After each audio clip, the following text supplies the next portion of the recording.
Klaus Acton has a very special passion, his hawk Lila. The two have been together for 12 years. These birds are very wild animals. It's this wildness that fascinates me. Forming an attachment to such an animal is a great challenge. Keeping a hawk takes a lot of time and a special license. During the hunting season, the hawk has to stay in a special aviary.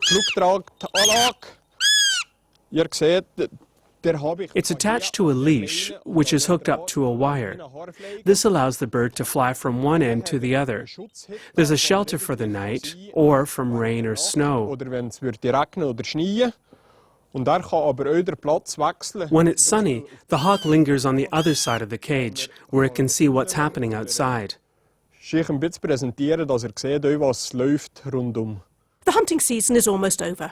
Today, Klaus and Lila will meet other falconers and birds for one last crow hunt. But first, the hawk has to be weighed. I do this to see how hungry she is. When she's too heavy, she's not hungry and wouldn't be hunting. If she were too light, it would tell me that something's wrong.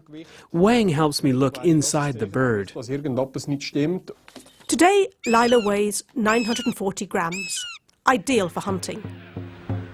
Klaus is accompanied by his wife and sons. In Lower Valley, he meets with his falconer colleagues. Today, there are only 10 falconers in Switzerland who use their birds for hunting. In the past, this kind of hunting was done from a galloping horse. Today, the birds are released from a car. It's the only way to bring the hawk close enough to the crow. When let loose, the bird already has some initial speed from the car. We drive at 80 kilometers per hour. Then the hawk accelerates up to 100. For the prey, this attack comes as a surprise. The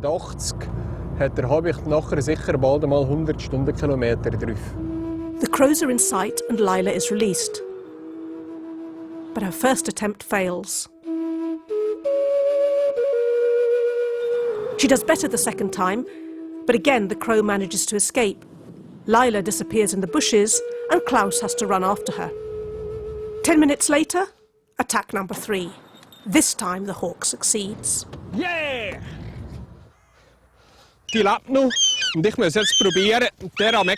After the crow is caught, I'll try to break its neck as quickly as possible so it won't suffer. Otherwise, the battle between the hawk and the prey could last up to 15 minutes. Now the crow's dead. Since crows cause a lot of damage to farmland, falconry can be regarded as a kind of biological pest control. To keep Lila in the hunting mood, the crow is taken away from her. She's rewarded with a chick instead. Now the other birds can have a go.